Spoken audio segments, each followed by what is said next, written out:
Hello, I'm Rachel and I'm 35 years old. What I'm going to share with you happened fairly recently. It's been a couple of months and this story involved my ex-husband Jordan and my 9-year-old son Matt. We were your picture-perfect family. Jordan and I had a very loving and fulfilling relationship. Matt was a charming and very sweet child who we made sure we doted on at all times. Even our careers were going great. Jordan worked with computer software that allowed him to work from home whenever he wanted, and I was an architect. Being an architect meant that I have a lot of field trips that I need to make to study the land and the environment to determine how to design buildings and other infrastructure. This incident revolved around one such trip that I had to make. I had to visit a site 2 towns over for a huge work project. It was pretty far away, and that meant that there was no way I could commute back and forth every day. That only meant that I had to go stay there for however long was needed, although I was pretty sure it would at most be a week long. I needed to get things arranged for Jordan and Matt before I left, though, and even before that, I needed to tell Jordan to take proper care of Matt. Jordan had pretty bad ADHD and often forgot to do a lot of things, including taking care of himself. I was very sympathetic to his case, and he has always made an honest effort to work around his mental illness. The both of us came up with a way to get him to remember to do things, and that was to set detailed reminders throughout the day so that he could do the things he was supposed to do. That night, after I put Matt to bed, I told Jordan about my upcoming trip. I have another site visit coming up soon. Oh, when will that happen? It's happening next week, and it'll be about a week-long trip. All right, and who's taking care of Matt? What do you mean? As in, are we taking any measures to have someone look after him? Yes, it's going to be you, his father. Oh, I don't know about that. What? Why? You know how I can barely take care of myself, and now you want me to be alone with Matt? What's with this sudden reasoning? You've been alone with Matt many times before, and it has never been a problem. Well, I've always had either one of our moms also there to help me out. We can't rely on them forever. Plus, Matt is old enough to not get himself in trouble. You just need to feed him, bathe him, get him to school, and make sure he does his homework. That sounds like a lot of work. Yeah, well, welcome to parenthood. Are you sure we can't ask your mom to help out? My mom is a definite no-go. She and Dad are going to Italy tomorrow, and your mom's not well enough to look after Matt and you. What about a babysitter or nanny? I am not putting my child in the hands of a stranger because you refuse to try to be a good dad.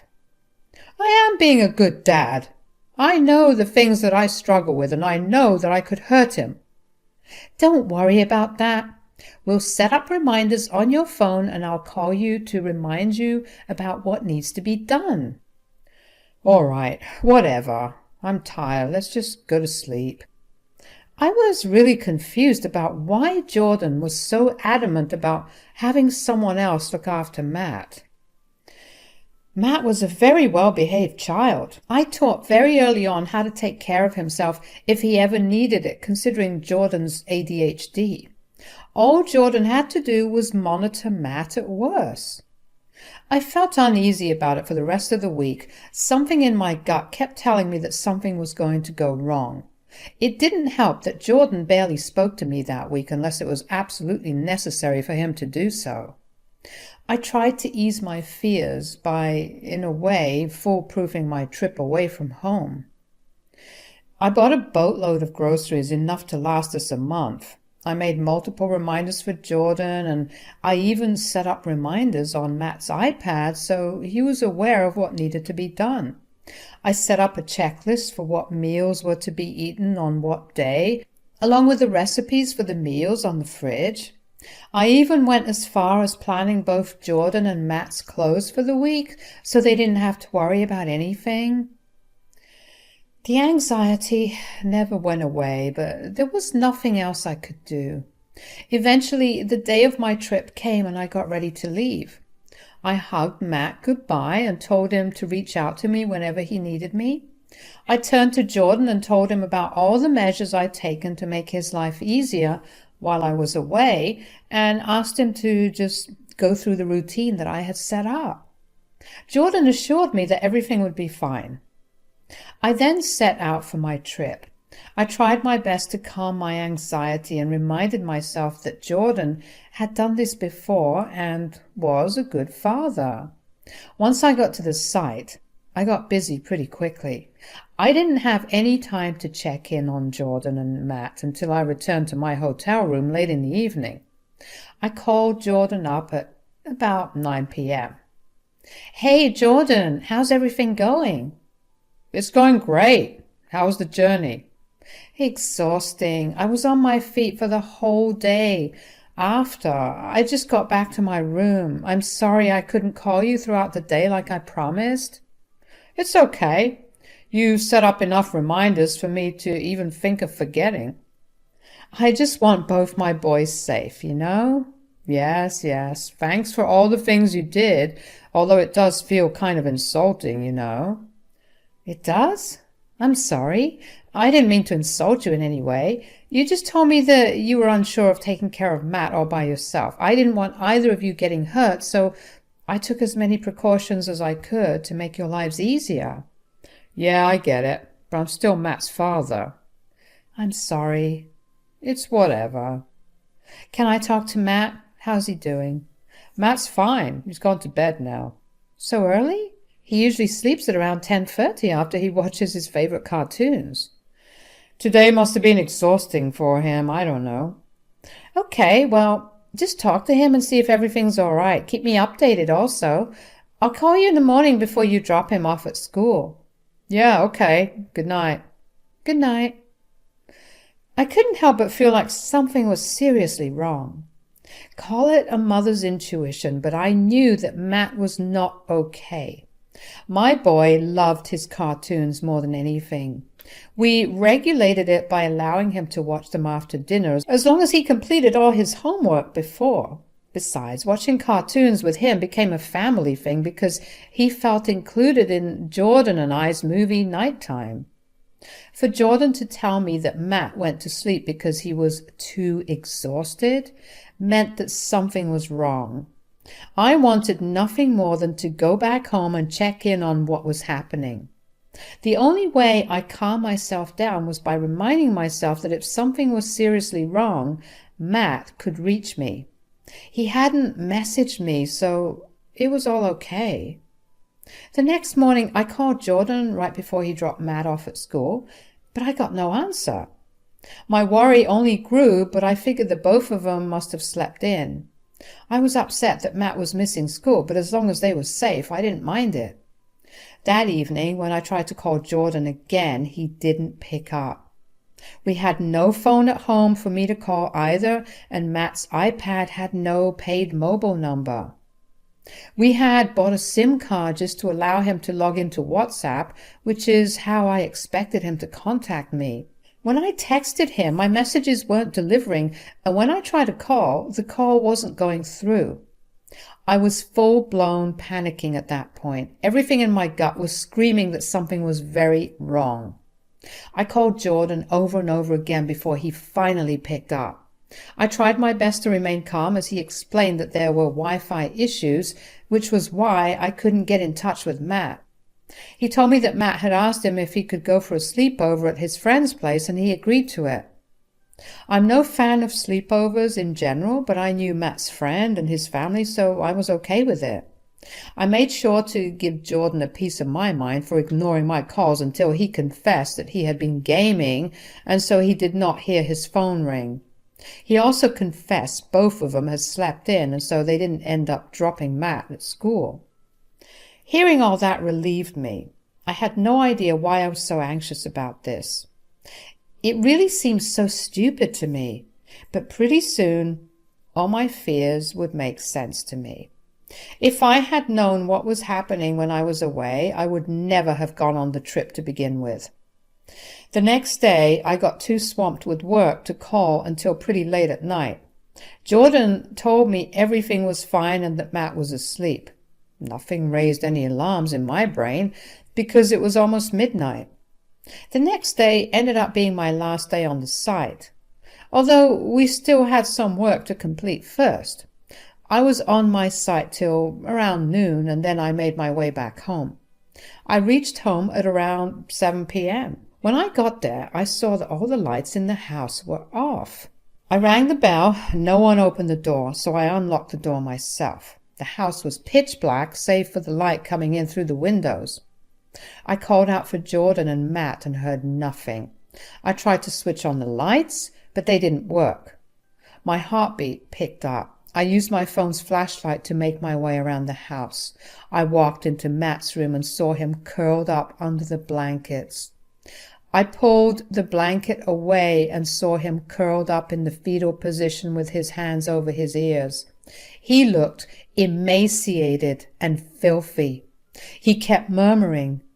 I was shocked to see him in such a state. I immediately put my hand on him and tried my best to calm him down. Once he saw me, I could see relief flood his face. He held on to me tightly and cried for a long while. When he calmed down, he refused to let me go, so I called Jordan. I needed to know what was happening here. "Hey, honey, what's up? Not busy today?" "No, it was pretty busy, but I got back a little earlier." "Oh, that's great. So where are you right now?" "Since you said you'd be away for a week, Matt and I decided to take a trip of our own." "A trip of your own? To where?" "We were planning on going to the beachside. I rented us a room at the motel near there." "That's good. But where are you right now?" "We just left an hour ago, so we're still on the road." "Why'd you leave right now?"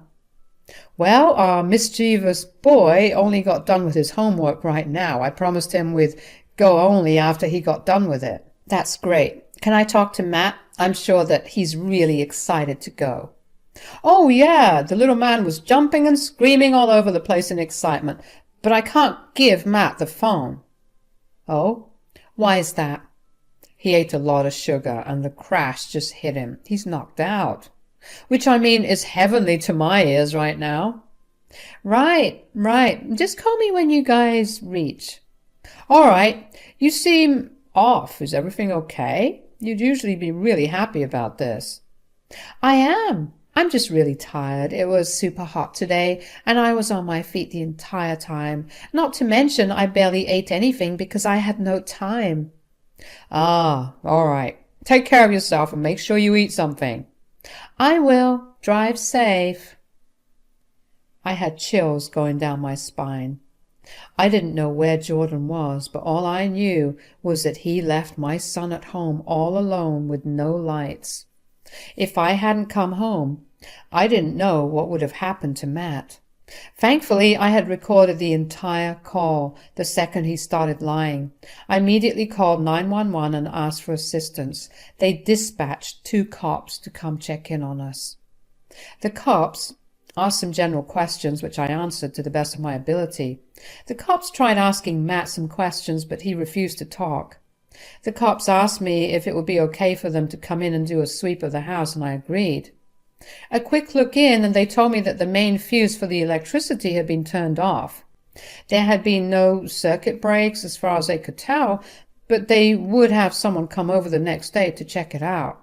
They then asked me if Matt and I would be willing to come down to the station to give our statements. I agreed because for the first time I decided to go with my gut.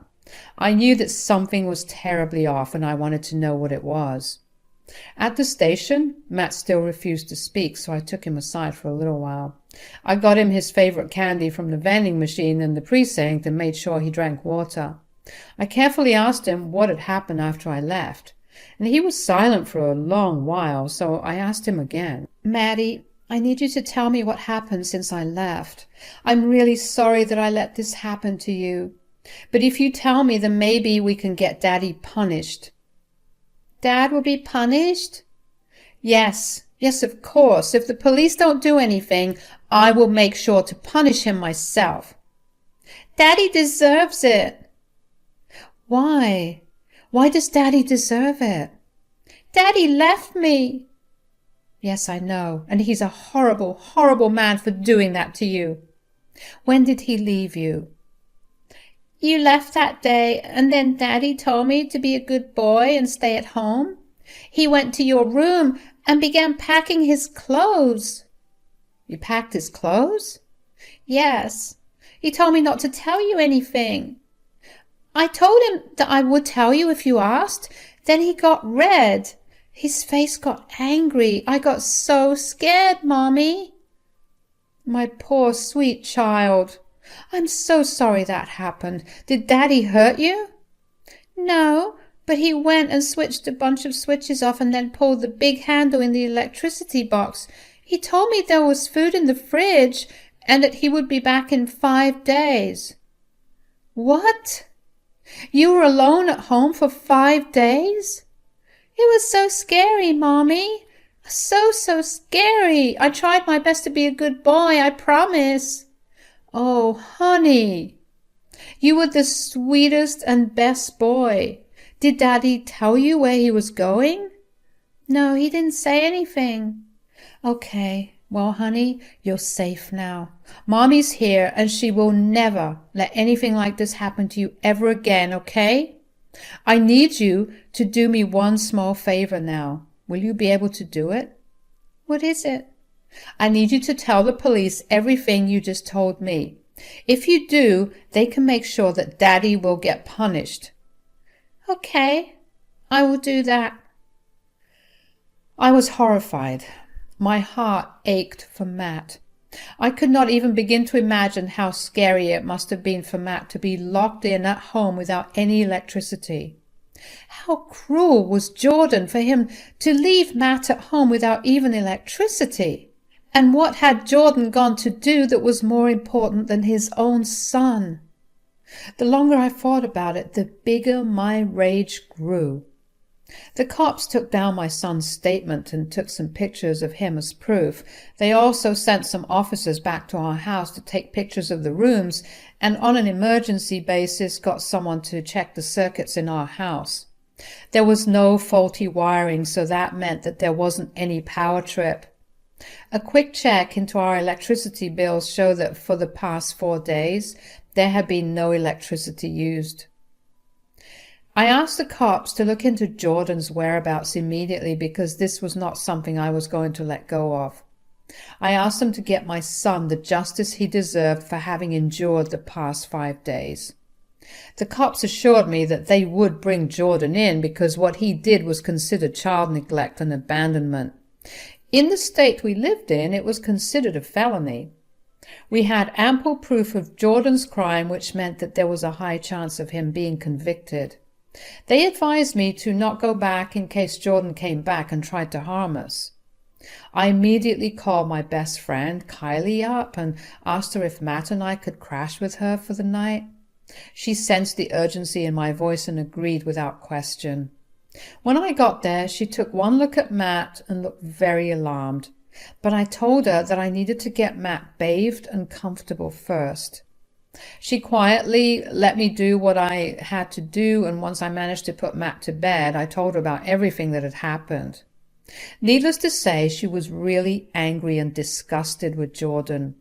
She wanted to call him up and yell at him for treating Matt that way, but we knew better than to do that. The cops specifically warned me not to go off with Matt and to go about doing my usual routine with him.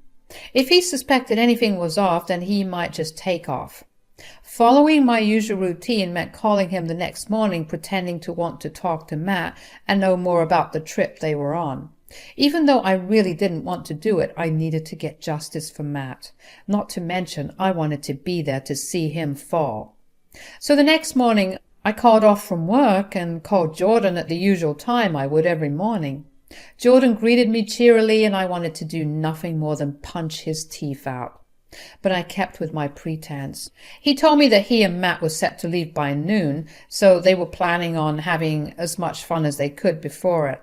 He also mentioned how he missed me on the trip and that he wanted to do it, but with me only next time. Let me tell you, it took every ounce of self-control in me to not lash out at him at that moment. I ended the call pretty soon after I told him that I had to go to work. I alerted the cops about the information I had, and they told me that they were posted at our house waiting for him. They assured me that as soon as Jordan entered the lane that went towards our house, he'd have one cop car behind him, one right in front of the house that would effectively block any attempt he made to run. Around 1 p.m., I got a call from Jordan. "Okay, I don't know what the hell's going on, but there are a bunch of cops surrounding me." "Are you home?" "Yes, but technically, no, I'm in the car. They're asking me to get out, but I don't know why." "Get out of the car." "What? Why? Why aren't you more concerned? Are you really trying to act like you don't know what you did wrong?" "No, what did I do?" "Well, let me enlighten you. I came back home yesterday to my son cowering in our pitch-black home, looking starved and scared for his life. He didn't speak to me for a solid 2 hours, and when he finally did, you know what he told me? That you left him there after I left for my trip.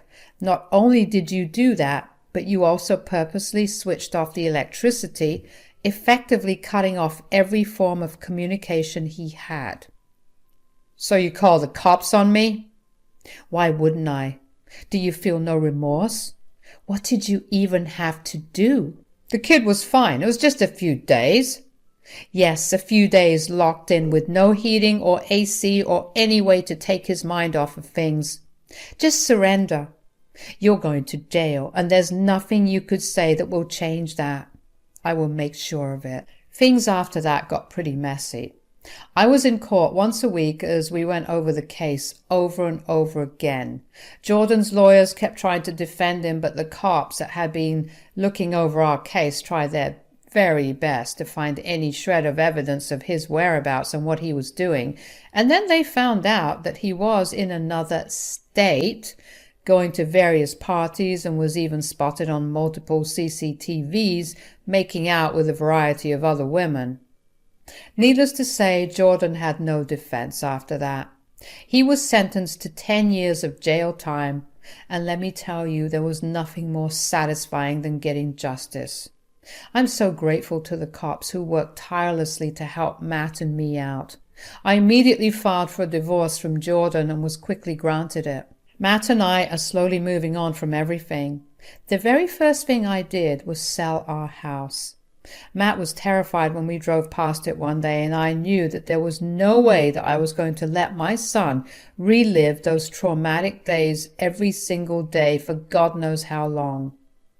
I've put Matt into therapy, and I'm slowly starting to see him come back to his normal self, and I'm happy about that. I've taken a break from field trips, and while that has affected my finances, I don't care for anything other than Matt. My friends and family have been super supportive and helpful during these trying times, and if they're watching this, I hope you know how grateful I am for you. For everyone else, thank you for giving me some of your time.